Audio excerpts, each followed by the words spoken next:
Bonjour, je m'appelle Benjamin Navet et je suis supporter du Paris Saint-Germain. J'ai raconté mon histoire dans 2 livres que j'ai logiquement intitulés « Je suis supporter du Paris Saint-Germain ».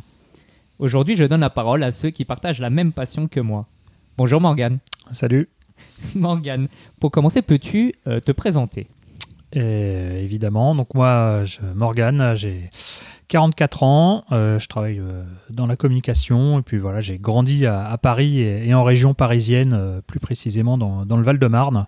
Et voilà, je suis supporter du PSG depuis un paquet d'années maintenant. Alors justement, donc tu es francilien, et comment tu es devenu supporter ? Comment tu as découvert le Paris Saint-Germain et comment tu es devenu fan de foot ? Et bah j'ai découvert le PSG, on va dire, c'est un peu le fait du hasard. J'avais pas un attrait de dingue pour le foot dans les années 90. Je regardais un peu à la télé, tu vois, je me rappelle par exemple du France-Bulgarie maudit de 93. Donc voilà, j'avais pas le PSG, je savais ce que c'était, mais bon, ça m'évoquait pas grand chose de spécial. Et en fait, c'est un pote d'enfance que je vois toujours aujourd'hui qui m'a mis un peu le doigt dans l'engrenage. D'ailleurs, je le salue parce que c'est grâce à lui que j'ai chopé le virus. En fait, il me propose d'aller voir un match en 93. Donc, c'est un PSG Lens de Coupe de France. Alors, j'ai noté la date. Voilà, c'est le 23 avril 94. Voilà. Précis. Et voilà, il avait des places. Alors, je ne sais plus si c'était le Conseil Général ou autre à l'époque, parce que là, c'est de la Coupe de France. Bref, il me dit, voilà, samedi, j'ai 2 places pour aller voir un match au Parc des Princes. Est-ce que ça te branche ? Bah, ok, je dis, pourquoi pas, je dois avoir 13 ou 14 ans à l'époque. Voilà, donc c'est l'anecdote. Et vous y allez tous les deux, du coup ? Ouais, on y va tous les deux. Et en fait, là, c'est un peu une baffe parce que, alors bon, l'anecdote, score, bon, le PSG se fait éliminer 2-1, mais entre guillemets, c'est pas vraiment ce que j'ai retenu. Moi, ce que j'ai retenu, c'est les tribunes parce qu'en fait, je suis resté scotché pendant quasiment tout le match sur les tribunes, sur Auteuil, sur Boulogne. Ça bouge, il y a des chants, il y a des tambours, il y a de la couleur. Et en fait, vraiment, je regardais pas le rectangle vert, je regardais plutôt les tribunes, quoi. À 13 ans, c'était une claque. Ouais, c'était surtout que je savais pas du tout à quoi m'attendre. Je suis bon, ok, on y va, ça occupera un samedi après-midi. Et là, effectivement, grosse clash. Je me dis, putain, ce truc est génial, quoi. C'est quoi qui sont ces mecs, quoi. Pourquoi ils font ça Donc voilà, ça c'est la première pierre, vraiment le début de l'aventure. Et donc après, tu y retournes rapidement ou t'attends un petit peu ? Après, à l'époque, on est jeune, on n'a pas un rond, quoi. À part, je veux dire, de l'argent de poche. Donc on essaye d'aller en voir 2-3, mais bon, c'est compliqué, on peut pas trop y aller tout seul. Bah oui, 14 ans. Voilà, à cet âge-là, bon, t'as pas encore non plus la permission de sortie. Mais on va en voir avec son père ou avec mon père, voilà. On va voir quelques matchs comme ça, et puis au bout d'un moment, on a envie, le temps passe, et finalement on s'abonne en 95. Donc là, on prend notre abonnement tous les deux à Auteuil, parce qu'en fait, c'est les tribunes les moins chères. Déjà, c'est un peu la tribune qui nous avait scotché, et puis voilà, tout bêtement, l'abonnement à Auteuil est pas cher du tout, donc on se dit, on va là, et puis en plus, ça bouge. Donc voilà, ça nous convient. 95, du coup, t'es assez jeune pour pénétrer dans cet univers du virage Auteuil. Ouais, parce que j'ai pas encore 15 ans quand on s'abonne. Et donc tu vas avec ton ami. J'ai avec Fred, mon pote, qui s'abonne. On s'abonne tous les deux, donc on va voir les matchs ensemble, on rentre ensemble. D'ailleurs, c'est marrant parce qu'on croisait dans le bus à l'époque pour rentrer chez nous. On croisait des mecs qui plus tard sont aussi à Auteuil, voire même certains seront leaders de groupe. Donc c'est marrant parce qu'on les a vus, on va dire, tout jeunes. On les a vus grandir après comme nous avec le virage et le PSG. Et alors donc 1995-1996, donc la première saison. Ouais, première saison. Donc là c'est déjà la Coupe d'Europe on est gâtés. Je crois le premier déplacement européen que je fais, c'est la finale à Bruxelles. Ouais. Donc on va dire c'est un départ sur les chapeaux de roue.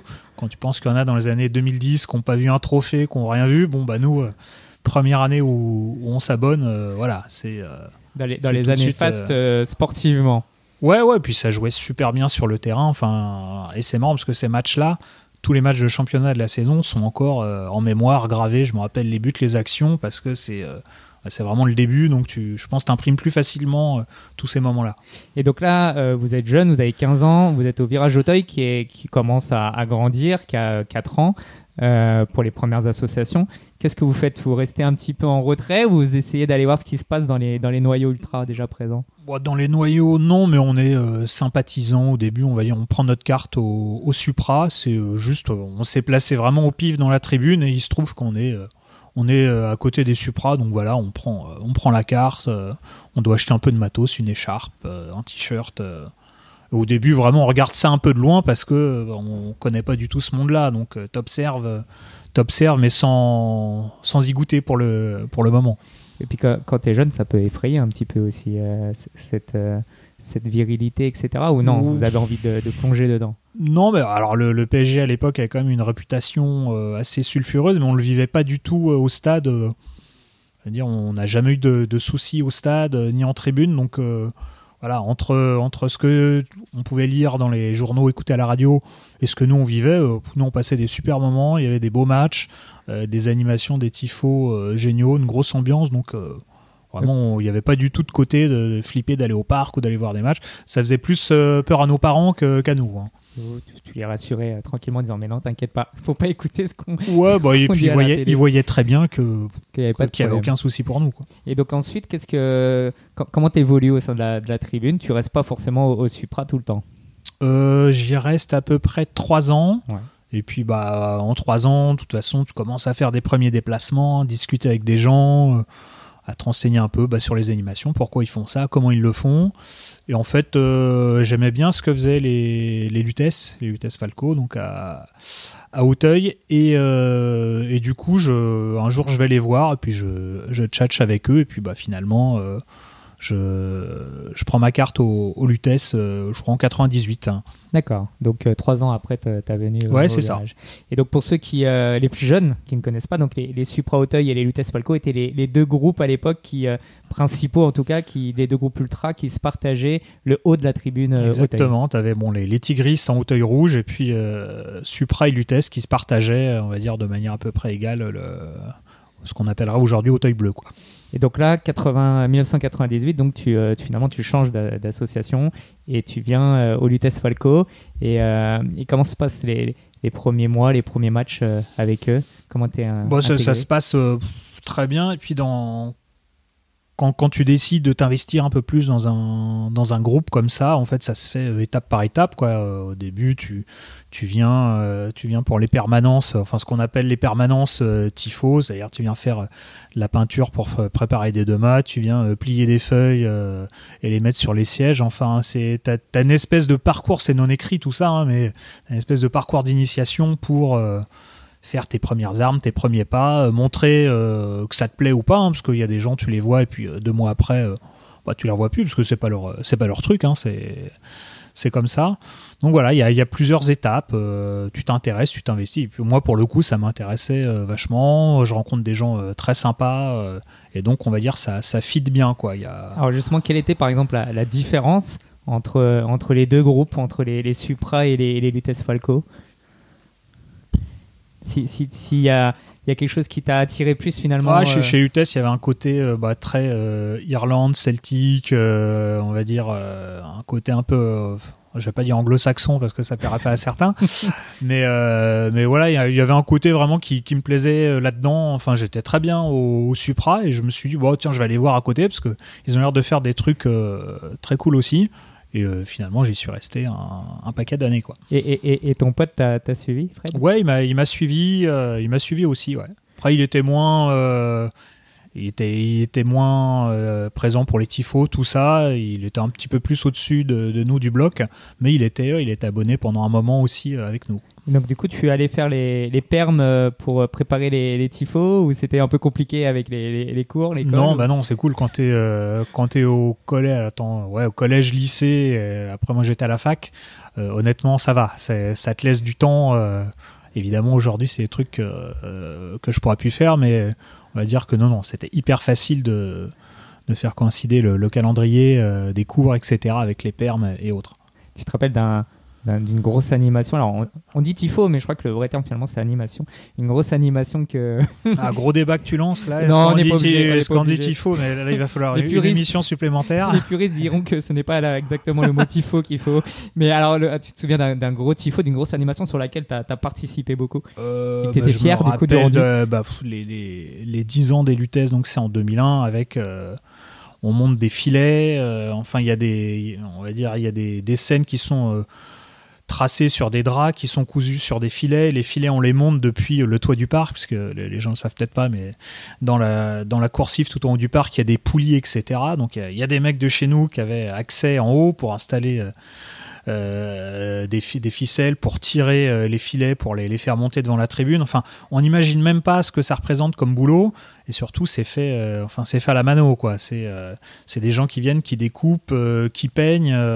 C'est pas tu commandes le truc à une boîte en lui envoyant un fichier par mail. Là c'est fait au rétroprojecteur pendant des heures et des heures. Enfin, t'as des tifos, c'est des centaines voire des milliers d'heures de travail en cumulé, quoi. Je me rappelle d'un tifo justement sur tout le virage Auteuil où il y avait plus d'un millier, je crois, de mâts avec un message 100% fait main. L'authenticité ultra ne s'achète pas. Bah voilà, ça c'était un petit message pour d'autres groupes qui, on va dire, faisaient peut-être imprimer leur drapeau, leur truc. Bon, bah nous, c'est du fait main, quoi. Et donc, c'est pas 100 heures de travail, 100 heures de travail. Ah non, ça peut être... c'est énorme. Enfin, vaut mieux pas compter, quoi. C'est ça. Alors, qu'est-ce que pour toi, justement, si tu devais qualifier cette fameuse expression, la mentalité ultra, qu'est-ce que c'est pour toi ? C'est pareil, on pourra faire une autre émission. C'est de l'engagement pour ton club, pour tes couleurs. C'est pour ta tribune aussi, ton groupe. Enfin, c'est ni plus ni moins qu'une famille, qu'une grande famille avec les potes, les copains, les copines, et puis le club. Parce que ce qui motive tous les gens derrière, malgré tout, c'est le club, c'est tes couleurs, c'est le suivre en France, en Europe, ailleurs. On a visité les 4 coins de France. À chaque fois, tous les week-ends, t'y consacres du temps, quoi. Puis ça peut être des fois défendre ta tribune, ton identité. C'est assez indéfinissable, mais c'est un mélange de tout ça. C'est un peu la deuxième expression, ultra, c'est un mode de vie. Bah, quand tu le vis à fond, ouais, c'est prenant. Tu passes, je pense, certains week-ends plus de temps avec tes potes dans un car ou au stade qu'avec tes proches. C'est évident. Alors justement, tu as dit c'est à la fois un club, Paris Saint-Germain en l'occurrence, un virage, une tribune, donc le virage Auteuil, un groupe, les Lutèces Falco, d'abord les Supra Auteuil. C'est tout ça finalement, être ultra, c'est pas uniquement le club. Bah le groupe, tu peux être un spectateur lambda et être complètement fan hardcore du PSG, être tranquillement installé en latéral et puis venir voir ton match, repartir après et profiter de l'ambiance que vont mettre les groupes notamment. C'est toujours marrant, le public, on va dire lambda. Que je me range maintenant dans cette catégorie-là parce que ma période groupe, tout ça, c'est terminé. Mais les gens adorent venir aussi pour l'ambiance, donc c'est toujours marrant quand ça gueule parce que par exemple là il y avait le match contre Strasbourg il y avait quelques jours avec les chants homophobes là en prévision du PSG-OM. Bon bah voilà, alors certains vont dire c'est le folklore, certains vont dire aussi voilà c'est condamnable. Le fait est que ça, voilà, t'as toujours une ambiance et des fois ça peut déraper, c'est comme ça, rien n'est parfait, c'est comme la vie, on aimerait que tout soit parfait, soit lisse, des fois il y a des dérapages, mais je pense qu'il y a pas mal de gens qui viennent aussi parce que le stade c'est un lieu d'expression générale, les gens se lâchent, ils diraient des choses qu'ils diraient peut-être pas avec les proches, au boulot, etc. Et puis enfin voilà, c'est tout ça pour moi le côté ultra, c'est de l'animation. Le tifo, c'est un peu l'excès. Je crois que la racine du mot, ça vient un peu. Je me dis peut-être une connerie, mais il me semble que c'est lié au typhus. Voilà, c'est la fièvre. C'est la fièvre. Donc, voilà, des fois, les gens sont un peu chauds, mais c'est ça qui donne aussi des ambiances mémorables. La fièvre, la ferveur, l'extrême, mais l'extrémisme de façon positive pour le coup. Oui, parce que c'est facile de toujours catégoriser les gens, dire les supporters de foot, c'est tous des beaufs avinés. Ça, on l'a tous entendu. Pour le vivre, moi, depuis le stade, depuis des années, ça existe, c'est évident. Mais heureusement, il n'y a pas que ça, et il y a tellement d'autres trucs tellement positifs que je m'arrête pas à cette image un peu image d'Épinal à 2 balles, quoi. Alors justement, qu'est-ce que toi, personnellement, ça t'a apporté de faire partie d'un groupe ultra, de faire partie d'une tribune active? Qu'est-ce que personnellement, dans ta vie, ça t'a apporté des choses? Bah, ça m'a fait rencontrer des gens qui sont devenus, c'est plus que des amis de stade, c'est des amis tout court. Là, dans quelques jours, avec quelques-uns d'entre eux, on va boire un coup après le boulot. On continue de se voir, alors que certains vont plus au stade depuis une dizaine d'années. Voilà, c'est les rencontres. Parce qu'en fait, on se rend pas compte, mais il y a toujours des gens formidables dans les groupes. Tu rencontres vraiment des gens. Il y a un truc, moi, qui m'a marqué, par exemple, à Auteuil ou Lutèce, c'est la diversité des gens. La diversité des parcours, des origines, des idées, sauf que t'es au parc et voilà, les gens viennent, ils viennent pour un truc, c'est le PSG, ils viennent parce qu'ils savent qu'ils vont passer un bon moment, que le score soit là ou pas, hein. Heureusement, c'est pas lié au score, parce que des matchs de merde, si je regarde dans le rétro, on en a fait des dizaines ou des centaines. Depuis que le Qatar est actionnaire, évidemment ça va mieux, mais on a quand même mangé notre pain noir pendant très très longtemps avant. C'est anecdotique finalement le score, presque, par rapport à ce que tu racontes. Ça compte, mais oui, si t'as fait je reprends les tifos, si t'as fait une super animation sur laquelle tu bossais depuis un mois, qu'elle s'est bien déroulée, que t'en as mis plein les yeux à tout le monde, que t'es été content du travail et tout, le score, finalement, si tu te prends de rouste, ça fait pas plaisir. Mais si t'as l'impression d'avoir fait ton taf. Et t'es content, et t'as le regard des autres, t'as le regard des autres groupes ultra, des autres supporters. Voilà, ça peut être super gratifiant. Et puis, de toute façon, tu fais ça aussi pour toi et ta tribune. Tu fais pas forcément ça c'est pas un concours de kiki. Ah, regardez, moi j'ai fait même si il y a toujours de la comparaison. Mais tu fais ça pour toi avant tout. Est-ce que c'est toujours possible, tu penses, d'être ultra en 2024, dans le sens où il y a certainement moins de liberté, moins d'indépendance? Bah oui, tu peux l'être, mais c'est une réponse tarte à la crème, mais de manière différente. En Italie, on a toujours. En Allemagne, tu as un gros retour, un gros développement depuis quelques années. En France, ça existe toujours, même si il y a des arrêtés préfectoraux pas toujours bien bordés ou pas toujours légitimes pour interdire aux gens de se déplacer, d'aller voir leur club. Donc, ce qui fait quand même doucement rigoler, parce que pendant les JO, on a pu accueillir le monde entier. Quand il y a 50 ou 100 Lensois ou Niçois qui veulent se déplacer en France, oh là là, c'est trop compliqué, on n'a pas les forces de l'ordre nécessaires. Bon, il y a un peu d'hypocrisie des pouvoirs publics là-dedans. Mais oui, tu peux toujours vivre ta passion, avec des petites modifications. Effectivement, il y a peut-être un peu moins de liberté qu'auparavant. Au-delà de l'ultra, qu'est-ce que c'est pour toi un supporter? Le supporter, c'est un peu le verbe supporter. Tu supportes les bons et les mauvais côtés, parce que, une nouvelle fois, c'est un match de foot, tu lances les dés, hein, tu connais jamais trop le résultat. Donc, c'est supporter des déceptions, des moqueries. Pendant des années, être supporter du PSG, c'était pas forcément simple, hein. Je pense aux années 80, fin des années 90, c'était pas la joie. Les Bayern PSG où tu te prends 5-1, les désillusions en championnat, il y en avait plein. Donc, c'est supporter, mais c'est de fabriquer une coquille de protection. Le groupe, à l'époque, était peut-être une coquille de protection. Le groupe aussi, parce que tu sais que, à la limite, t'as passé un sale match ou un déplacement pourri, à la limite tout le monde est dans le même bateau, donc je sais pas si ça rassure, mais au moins tu te dis, tu partages, justement tu compenses, parce que tu partages des super bons moments avec tes potes. Donc finalement t'as perdu, mais au final t'as été à l'autre bout de la France, t'as passé un bon week-end, tu t'es fait un bon resto, parce que moi j'aimais bien des fois avec les potes en profiter pour faire, alors je vais pas dire du tourisme culturel, parce que quand tu fais l'aller-retour pour un match, c'est chaud, mais pour se faire toujours une bonne table, un petit truc à droite à gauche, tu rends le déplacement sympa, et puis tu supportes mieux le club, et tu supportes ce qui te tombe sur la tête. Alors justement, ce qui te tombe sur la tête en 2010, c'est une catastrophe. Alors bien sûr, au-delà du stade et du football, mais on va pas revenir là-dessus. Mais comment toi, par contre, tu as vécu le plan Le Prou? C'est-à-dire la fin du virage Auteuil et la fin des associations, dont les Lutèce Falco, les Supra Auteuil, dont tu avais fait partie. Bah, en fait, on le sentait venir parce que ça faisait 2-3 ans que, de toute façon, les relations entre groupes de supporters, tout le monde se tirait dans les pattes. Ça se passait de plus en plus mal. Avec le club, la cohabitation se passait de plus en plus mal. On nous mettait des bâtons dans les roues pour faire des déplacements. Ils utilisaient des faux prétextes pour finalement que les places soient annulées ou, etc., ou ce genre de manip, quoi. Donc voilà, tu dis bon, c'est quoi la prochaine étape? Et bon, on le voyait arriver, sauf que quand ça arrive, là, ça te fait vraiment drôle parce que c'est réel, c'est d'un seul coup, tu te dis l'aventure est finie. Et moi, pour les Lutèce, c'est comme pour d'autres groupes, c'est d'un seul coup, c'est écran noir, quoi. On arrête, c'est terminé. This is the end.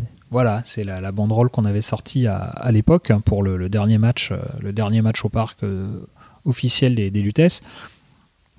Donc voilà, bah t'as plus qu'à accepter, je vais pas dire qu'on t'a retiré ton jeu, mais qu'on t'a retiré un truc qui t'occupait depuis des années, quoi.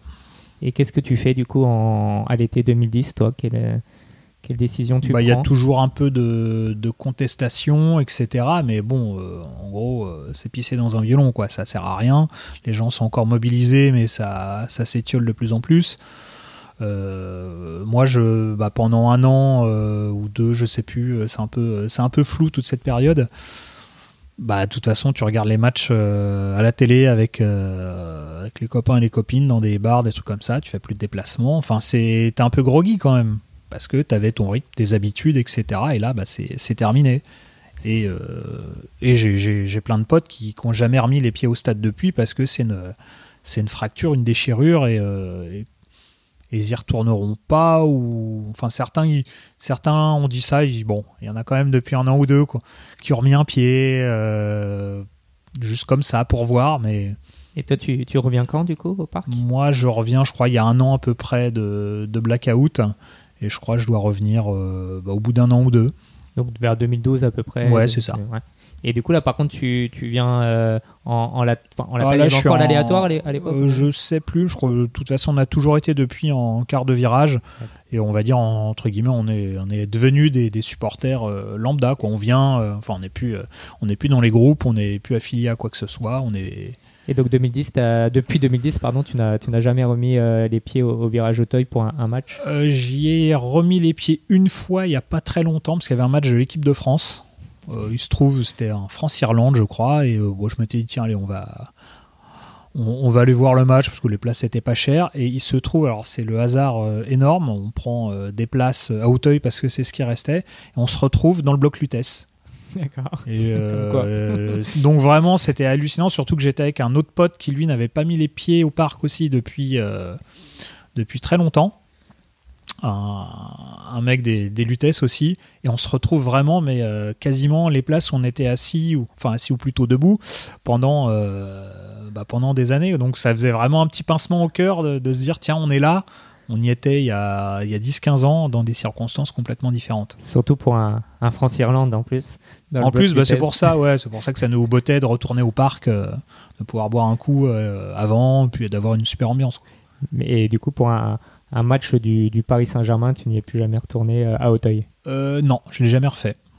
Après, j'ai des potes qui sont abonnés à Auteuil, donc ils pourraient très bien filer un abo. Ils pourraient très bien me prêter leur abo, une fois, mais bon,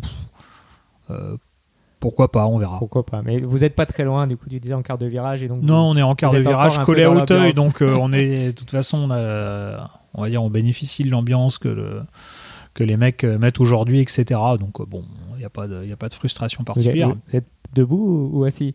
On est debout. On est debout, et ça emmerde souvent les gens. Des fois, on a des remarques des gens derrière qui nous demandent de nous asseoir. Et les stadiers disent rien?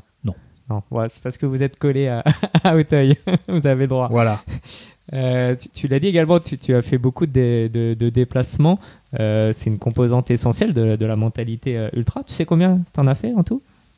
Alors, très bonne question. Je me suis amusé quand on a été l'an dernier, quand on a failli aller en finale de Champions League.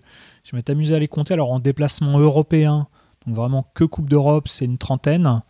Après, en championnat, alors là, je botte en touche, je sais pas, c'est peut-être, j'en sais rien, une centaine ou même plus. Ouais, ou peut-être plus, je sais pas. Plus facile de les compter en Coupe d'Europe. Ouais, je vais pas m'amuser à compter, je sais pas, les PSG Auxerre, les Auxerre PSG, les Monaco PSG, les matchs à Lyon, à Marseille, puisqu'à l'époque, en 98, on avait pu reprendre les déplacements à Marseille.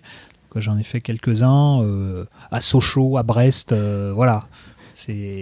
Faudrait calculer le nombre de kilomètres qu'on a fait en quart, mais je pense que j'ai quadrillé la France. Et donc aujourd'hui, tu continues à faire les déplacements, en tout cas en Coupe d'Europe? Que les matchs de Coupe d'Europe, parce que déjà il y a le boulot. Je me vois pas partir le week-end, passer le week-end loin des miens tous les 15 jours. Je pense que ça passerait pas. Puis j'ai pas envie spécialement de retourner une énième fois à Auxerre ou ailleurs. Bon, je l'ai déjà fait. Par contre, la Coupe d'Europe, ça a toujours un petit parfum marrant. Et puis tu pars 2-3 jours.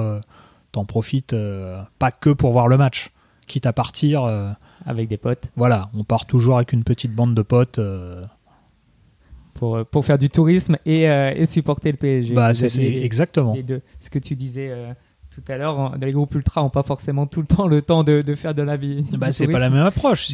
T'arrives en quart, t'arrives le matin, tu vois le match, tu repars, le match est terminé, tu remontes dans le quart. Bon, ça, je l'ai suffisamment fait pour avoir envie maintenant de me poser. C'est ça pour toi finalement aujourd'hui, un déplacement, c'est passer du bon temps et puis finalement il y a un match au bout. Exactement, et à la limite si le match c'est pas bien, une nouvelle fois c'est pas très grave, il y aura des trucs sympas derrière. Qu'est-ce que pour toi le Paris Saint-Germain, si tu devais donner une définition du Paris Saint-Germain? Alors là, je sais pas, moi c'est les couleurs, c'est le parc. Pour moi, vraiment, c'est un truc indissociable. Ça fait très longtemps que j'ai plus le Parc des Princes, je dis le parc. Je dis à ma compagne, je serai pas là dans 3 jours, je suis au parc, ma famille c'est pas. J'étais au parc ce week-end, c'est un truc indissociable, c'est. Je sais pas du tout comment définir le truc. Déjà, tu l'as dit, le parc, les couleurs. Ouais, mais c'est un truc global, quoi. C'est à la limite les joueurs. Bon, en plus, là, tous les ans, t'as pas mal de mouvements dans l'effectif. Bon, j'ai jamais été trop idolâtre des joueurs, bon, à part peut-être un ou deux. Mais voilà, c'est le club. C'est le club. C'est pas Messi, c'est pas Neymar, c'est pas Mbappé. Bon, c'est très bien. On a eu des grands noms, ça a plus ou moins bien marché, mais pour moi, tout ça, c'est anecdotique ou presque. C'est le collectif, c'est l'entité qui compte. On dit souvent que les ultras sont les gardiens du temple pour garder l'identité d'un club. Tu penses c'est vraiment le cas ou... Heureusement, c'est on va dire... alors c'était dans un vieux reportage où c'est peut-être quelqu'un qui avait colporté ça, qui disait c'est un peu des fois comme les syndicats, c'est un mal nécessaire, mais en fait des fois c'est un contrepoids à peut-être des dérives. Regarde le combat pour avoir des maillots de foot qui respectent l'esprit du club. En fait c'est tous les ans, ça s'arrête pas. Alors bon, ça nous empêche pas d'avoir des maillots roses, d'avoir des maillots orange fluo de temps en temps, mais il y avait une contestation au début des années 99 ou 2000. On avait été, je sais pas, une centaine de supporters de tout groupe confondu devant la boutique du PSG sur les champs pour dire voilà, gars, défendons nos couleurs, gardons les couleurs historiques, le bleu, blanc, rouge, blanc, bleu, Echter. C'était pas ici on brade l'histoire du Paris. Oui, voilà, c'est ça ici. Drexler, voleur de couleurs, c'était l'ancien responsable du parc et de la société commerciale du PSG à l'époque. Alors, on l'avait rencontré quelques années plus tard lors d'une réunion au club. Il nous avait dit j'avais adoré votre banderole. Alors, je pense qu'il disait ça de manière très ironique, parce que ça n'avait pas dû lui faire beaucoup plaisir sur le coup. Il dit je l'ai même encadré dans mon bureau. Bon, alors je ne sais pas s'il disait vrai ou pas, mais il y a eu des nombreux combats sur le prix des abonnements, par exemple. Le prix des abonnements, le simple fait d'avoir un maillot qui corresponde à l'histoire, aux couleurs du club. Il y a toujours les supporters sont là aussi pour toujours remettre un petit coup de barre dans le bon sens quand on sent que ça dérive. Et justement, quelle est ta vision du Paris Saint-Germain d'aujourd'hui, où il y a peut-être des fois des dérives en ce sens? Il y a des dérives, mais on va dire moi, je suis un peu moins passionné qu'il y a 20 ans. Donc oui, j'observe ça d'un peu plus loin. À l'époque, on aurait certainement, on serait battu par des banderoles, des messages, tout ça. Ça continue d'exister, mais bon, bah aujourd'hui, c'est d'autres qui le font. Bon, moi, j'ai arrêté de perdre du temps et de l'énergie là-dessus, même si des fois, il y a plein de trucs qui peuvent m'emmerder ou autre. Mais bon, je suis plus acteur de tout ça. Et alors, si le PSG devait, dans les années à venir, quitter le Parc des Princes? Bah là, c'est un énorme point d'interrogation que tu poses, parce que si c'est pour aller, je sais pas, à Montigny-le-Bretonneux ou à Poissy ou je ne sais où, je pense que là, ce sera vraiment une fracture. Enfin, pour moi en tout cas, et même pas mal d'autres gens. On va toujours au parc avec maintenant un groupe d'une dizaine de potes. Je pense qu'il n'y aura pas grand monde qui ira voir les matchs dans un stade s'il est loin comme ça. Bon, déjà, il y a Paris Saint-Germain. Bon, ok, on n'a plus trop de lien avec Saint-Germain. S'il n'y a plus de lien avec Paris, bon, bah, rebaptise le club, change les couleurs et fait autre chose, quoi. Et justement, comment vois-tu le Paris Saint-Germain dans 20 ans, à ton avis? Bah là, faut une boule de cristal, parce que là, depuis quelques semaines, là, on parle, bon, t'as le rachat du Paris FC par la famille Arnaud, qui est Hayek, opérationnel, ça a été officialisé. Donc, évidemment, on pense qu'ils vont monter en puissance. Je suis sûr qu'ils aimeraient bien s'installer peut-être au Parc des Princes. Donc, est-ce que ça va recréer un duel avec deux clubs à Paris, parce que bon, sur le papier leur projet est bien, mais on sait toujours qu'en foot c'est très compliqué de réussir à obtenir ce que tu veux. Regarde le PSG, on a beau déverser des milliards, bon, pour l'instant on n'a pas de Coupe d'Europe. Alors ok, on a plein de championnats, plein de coupes, mais bon, ça va pas toujours dans le sens où on veut. Donc savoir à quoi le club ressemblera dans 20 ans, franchement, bonne question. Alors tu as dit peut-être qu'on jouera en banlieue avec des maillots de certaines couleurs. Est-ce que pour toi ce serait toujours le Paris Saint-Germain? Bah, ça le sera peut-être administrativement, mais je regarderais, je pense, ça de beaucoup beaucoup plus loin. Et si le Paris FC jouait justement au Parc des Princes? Ce sera leur problème. Enfin, de toute façon, là-dessus on n'a pas de prise, donc on peut que subir. Là-dessus, voilà, bon. Et une nouvelle fois, je leur souhaite bien du courage, parce que on voit très bien que c'est un sport, enfin c'est même une économie. Le foot maintenant, c'est pas juste des mecs qui tapent dans un ballon. Pour arriver vraiment à construire le projet que tu as en tête, quand tu regardes 10 ans, 5 ou 10 ans après, c'est compliqué. Tu as l'exemple de City, où leurs actionnaires ont déversé quand même pas mal d'argent avant d'arriver à obtenir des choses tangibles. Pareil à Chelsea. Donc voilà, le Paris FC, on verra. On verra. Si tu devais, dans l'histoire du Paris Saint-Germain, me citer un président, ce serait lequel? Alors, j'ai dû me rafraîchir la mémoire, parce qu'on en a quand même enchaîné pas mal dans les années 2000, quand le PSG allait pas bien. Même plusieurs dans certaines saisons. Ouais, plusieurs. J'ai même retrouvé, là, en regardant, en 2011, on a un mec qui est resté 6 mois, je crois, qui s'appelait Rousseau. Complètement oublié, j'ai vu ça tout bêtement sur Wikipédia. Il y a même des mecs, bon, je pense qu'il a fait la transition entre Colonie Capitale et l'arrivée des Qataris. Voilà, bon, alors lui complètement oublié. Le seul, à mes yeux en tout cas, si je devais en retenir un, c'est Denisot, parce que très égoïstement, c'est la période où c'est la première fois où j'étais au parc, où on a gagné quand même pas mal de titres. On a fait quand même les 5 demi-finales de Coupe d'Europe consécutives, 2 finales de Coupe des Coupes consécutives. Une gagnée. Voilà, on échoue contre le Milan AC en 95 les 2 demi-finales avec un goût amer dans la bouche, parce que c'est passé tout près. Demi-finale de Ligue des Champions. Voilà, demi-finale de Ligue des Champions. Donc bon, ça me rappelle les discours d'il y a quelques années. Le PSG n'était rien avant les Qataris. Bon, bah ok, on va en reparler. Il faudra rétablir certains faits. Zlatan, elle n'est pas passée cette phrase. Bon, elle est drôle, mais bon, à la limite, c'est normal. Le mec, il arrive dans le club, il n'a pas l'historique, c'est normal. Personne lui a fait une fiche pour lui dire il y a eu tel résultat, etc. Lui, il est dans son rôle en plus de grande gueule, qui faisait très bien. Donc Michel Denisot. Ouais, à choisir, Ouais. ouais. Et puis moi je le suis toujours sur les réseaux sociaux aujourd'hui. Il met plein de trucs marrants. Enfin, tu sens qu'il est profondément passionné par le foot. Il y avait une émission, un podcast il y a quelques années où il racontait justement sa nomination en tant que président. Je crois que c'est Bietri qui était responsable des sports et qui lui annonce à l'issue d'un comité de direction. En gros, il lui dit bon bah tiens, t'aimes bien le foot, ce sera toi le président du PSG. Enfin, en gros, il lui dit de cette manière-là, quoi. Et bon, le mec relève le défi, et puis avec le succès qu'on connaît. Le fan de Châteauroux.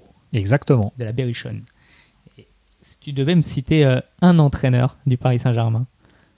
Alors là, c'est pareil. Alors si j'en cite, je peux en citer plein, mais je vais pas être forcément très gentil. Je me rappelle les pulls de moustache. Ça, c'était Guy Lacombe. Voilà, c'était Lacombe. Fernandez était assez marrant, mais on va dire pas très compétent. En tant qu'entraîneur. Pourtant, en tant qu'entraîneur, je parle vraiment d'entraîneur. Autant c'était un mec, tu sens qu'il aimait le club. Une nouvelle fois, on l'avait rencontré en 2001. Il y avait à la fin de la saison, on fait une petite rencontre entre quelques représentants des assos et Fernandez. Donc c'est juste avant le dernier match de la saison. Voilà, il voulait nous voir juste pour passer un petit mot de remerciement pour les encouragements, tout ça. Voilà, tu sentais le mec foncièrement, fan, amoureux du club. Et bon, c'est... Il a quand même remporté la Coupe d'Europe. Ouais, bien sûr. Bien sûr, mais enfin, moi, je pense plutôt à son comeback en 2001, qui était moins concluant. Mais c'est vrai qu'on retient souvent les moments où ça n'a pas marché. C'est ça. Guy Lacombe a gagné la finale de 2006 contre Marseille. Bah, tu vois, voilà. On retient souvent les... Voilà. La finale de 2006, c'est un peu le seul truc notable, on va dire, de quasiment toute la décennie. Hein. Parce que le reste, on a mangé de la merde pendant quasiment 10 ans, quoi. À part une petite Coupe de France par-ci par-là, ce dont pas mal de clubs se contenteraient, mais bon. Même en plus que 10 ans. Voilà. Et si tu devais me citer un joueur du PSG dans l'histoire, alors tu as le droit de m'en citer 2 ou 3. Non, il y en a qu'un. Moi, c'est Rai. Parce que c'est un bonhomme, quoi. C'est un monsieur au-delà du personnage du joueur de foot. Donc déjà sur le terrain, c'était la classe incarnée. Le mec, il est humble. Et puis bon, alors ok, il a bossé un peu avec le Paris FC. C'est ce que j'allais te dire.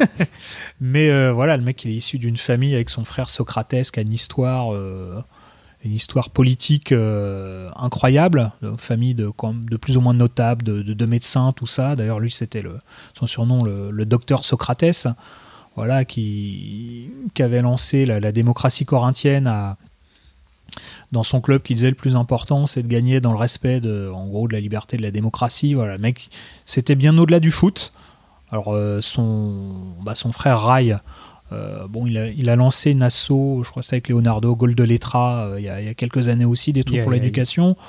Il a été alors je sais pas s'il a été naturalisé français ou s'il a reçu la Légion d'honneur il y a quelques temps, mais bon, le mec, il est pour moi, voilà, c'est pas juste un mec qui pousse le ballon, c'est un mec qu'on a dans la tête, et pour tout ça, je trouve que c'est un joueur qui sort du lot.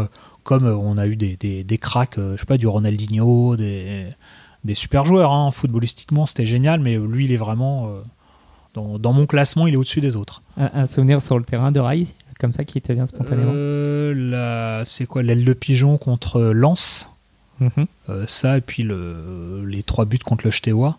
Mm-hmm. Ça, c'est un souvenir de dingue, le 5-0 contre le Steaua, quoi. Le penalty, la tête. Je crois le penalty, mais un penalty, 2 têtes, je crois. Enfin, faudrait que je revérifie ça, mais c'est un match incroyable. Et l'ambiance, je me rappelle, en rentrant dans le stade déjà 1 heure et demie avant, mais il y avait une tension, une ambiance. Je sais pas si on a revécu ça depuis, quoi. Ça t'a fait mal quand tu l'as eu au Paris FC ? Non. C'est dommage, j'aurais préféré qu'il soit au PSG. C'est ça que je veux dire, de voir qui devient finalement l'emblème. Bah ouais, mais après, je pense qu'il cherche des ambassadeurs, il avait peut-être pas de place tout simplement au PSG, et c'est comme ça. Si tu devais me citer un match dans l'histoire du club. Alors, pas Steaua du coup, mais... Le Steaua, quand même, est assez haut dans le classement. Dans le classement. Surtout que du coup, tu étais au stade, tu as dit. Ouais, j'étais au stade, ouais. Ouais, c'était c'est l'été 97. Donc, avec le dernier match de Leonardo, j'étais au stade. Non, c'est celui-là que j'avais vraiment noté. Après, il y en a eu. Le PSGOM en finale 2006 est sympa. Je me rappelle tout bêtement d'un PSG Bayern en 2001 où on gagne à la dernière minute un but de Laurent Leroy. Avec un chaos, un chaos dans les tribunes, mais extraordinaire, quoi, parce qu'il marque à la 90 ou 92e, donc là le stade explose. Avec un pointu de Laurent Leroy, le ballon qui va dans le but de Voilà, le but est pas magnifique, mais par contre c'est l'exultation, quoi. Il y a eu, j'avais fait un Liverpool PSG aussi en 97, donc c'est la demi-finale de retour de Coupe des Coupes où on gagne 3-0 au Parc. Et on perd 2-0 à Anfield, et je crois que c'est un match où j'ai jamais autant flippé dans un match. Enfin, flippé, la pression que mettait le public, ça change beaucoup avec le Liverpool qu'on a joué en 2017, je crois, ou 2018, où là, à part s'enthousiasmer sur les buts, c'est quand même les stades anglais, c'est un peu triste, mais c'est les gens qui s'assoient, qui payent cher à leur place, et c'est tout. Mais voilà, ce Liverpool PSG était incroyable, parce qu'il marque au bout de 5 minutes, et donc là, le public est en fusion pendant tout le match. Et là, tu n'as qu'une envie, tu te dis, mais les 90 minutes sont très, très, très longues, surtout qu'ils mettent leur deuxième but à 10 minutes de la fin, et là, c'est l'enfer, quoi. C'était le gardien de l'époque, c'était David James. Dès qu'il récupérait le ballon, le public de Liverpool le poussait, donc le mec, le ballon était encore à 100 mètres de notre but, mais déjà, c'était la folie, donc voilà, il y a des souvenirs marquants comme ça. L'enfer du COP ce soir-là. Ouais, vraiment, parce que quand on les a rejoués il y a quelques années, là, en match de poule, par contre, c'était... Qu'est-ce que c'était décevant, quoi. Comme Arsenal qu'on a joué il y a pas très longtemps là en Champions League, notre premier match à l'extérieur. Ok, ils nous mettent 2 buts en première mi-temps. Le stade est chaud pendant une minute, et puis tout le monde se rassoit, et c'est les stades anglais sont c'est un tombeau, quoi. Les stades commerciaux. Ah ouais, c'est vraiment c'est triste, parce que moi je préfère me prendre une bonne grosse ambiance dans la gueule. Tu dis au moins waouh, quel spectacle. Quand on était à Dortmund en demi-finale, c'était pas mal aussi. Voilà, le fameux mur jaune, etc. Toute la légende que tout le monde colle autour. Voilà, c'était sympa à voir. Alors, tu as déjà cité plusieurs, mais hormis cela, est-ce qu'il y a un déplacement, donc hormis celui d'Anfield en 97, qui t'a vraiment marqué, peut-être pour d'autres raisons, peut-être avec les Lutèce Falco Avec les Lutèce, on s'est fait des déplacements très sympas, et puis c'était assez exotique, parce que là depuis quelques années, alors on joue du Bayern, du City, parce qu'on a la chance d'être en Champions League et de jouer, on va dire, que du gros. Il y a eu des trucs un peu moins funky. Je me rappelle d'un déplacement en 2001 contre le Rapid Bucarest, où je crois tous supporters parisiens confondus. Donc il y avait entre les mecs des Boys, des Tigris, des Supra de nous et d'autres groupes, on doit être 25 ou 30, quoi.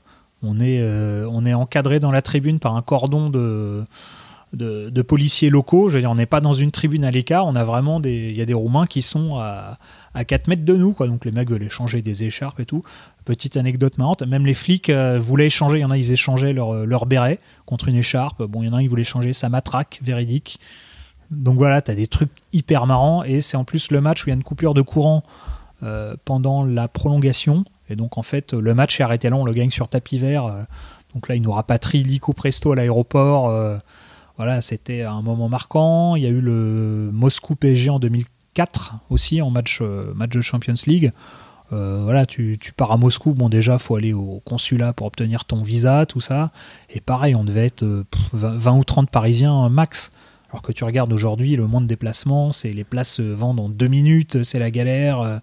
En Coupe d'Europe, t'es 3000 à chaque fois. Voilà, c'était il y a 20 ans, c'était une autre... Il n'y avait que les ultras, finalement, à l'époque, que les groupes ultras qui étaient représentés. Il y avait c'était très compliqué. Personne ne voulait s'aventurer, aller à Moscou, pour aller voir un match du PSG. Les gens, limite, te regardaient bizarrement, quoi. Mais c'est marrant, parce que c'est des super aventures, tu vois. T'as fait la Corse aussi ? Ouais, j'ai fait la Corse, j'ai fait Bastia, j'ai fait Ajaccio. C'était toujours un peu folklore, c'était l'accueil à la Corse, mais on le savait, donc tu sais où tu mets les pieds. Et puis, c'est des super souvenirs, des super week-ends, même si, voilà, quelquefois, c'était un peu tendu. Voilà, c'est des trucs qu'on s'en rappelle encore 25 ans après quand on en parle avec des potes, quoi. Comme le stade Vélodrome dans les années 2000. Ouais, c'est pas forcément des très bons souvenirs parce qu'on se prenait tellement de trucs sur la gueule que en fait tu passes ton match à esquiver les morceaux de faïence, parce qu'une fois ils avaient pété leur chiotte et le grand jeu c'était de nous balancer des morceaux de faïence sur la gueule pendant 1h30. Ça, des plans de pêche, des piles, donc franchement c'est pas les meilleurs souvenirs, même si notamment 2003 là, quand on gagne, on fait les 8 à la suite là, ou je sais plus combien, donc voilà, bon, tu vas là-bas, tu gagnes, voilà, ça te met le smile. Mais c'était toujours un peu chiant parce que tu rentrais toujours avec des gens amochés.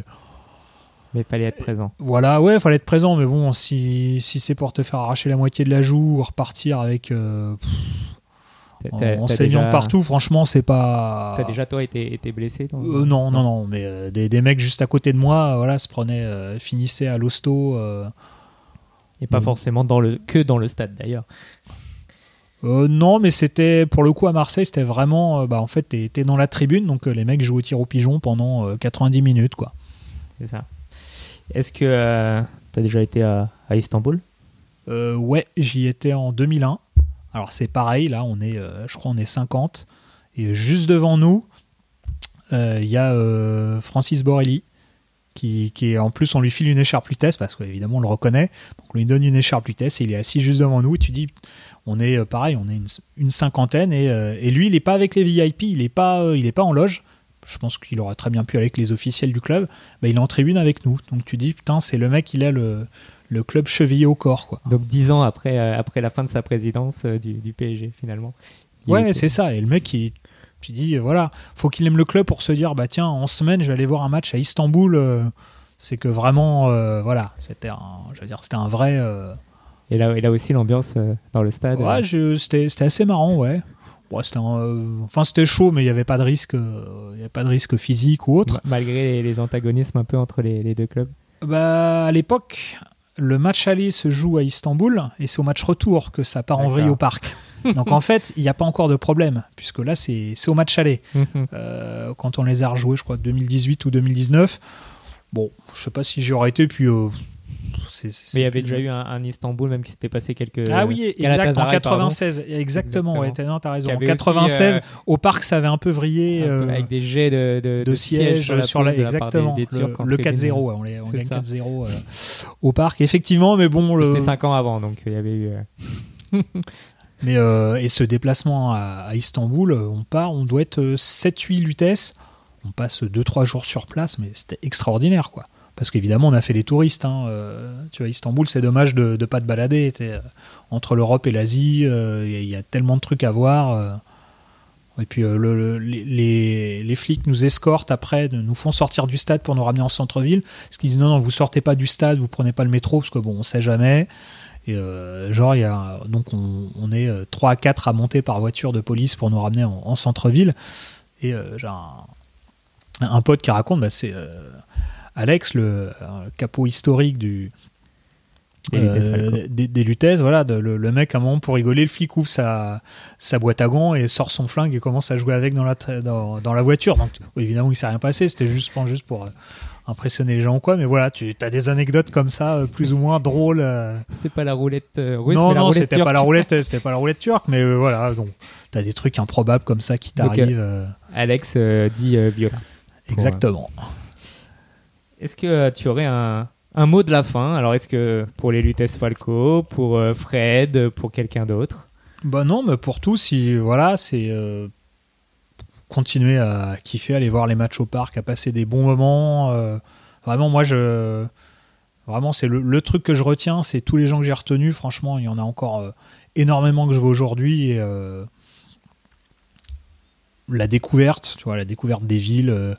tu voyages, tu prépares des tifos, tu chantes, et en plus t'es à un âge, généralement t'es quand même impliqué dans les groupes, quoi. Allez, on va dire de 15 à 25 ans, ou peut-être 30 ans, et puis après, bon, c'est la vie, les gens passent à autre chose, ils se posent un peu plus, mais voilà, profiter, faut profiter, tu passes des bons moments, tu t'arraches la voix pour ton club, tu fais des tifos, des animations, tu chantes, Tu gagnes, tu perds, tu ris, tu pleures, c'est tout ça. C'est le foot, c'est un condensé de tout ça. C'est pas juste je regarde à la télé, puis enfin c'est chiant de regarder un match à la télé.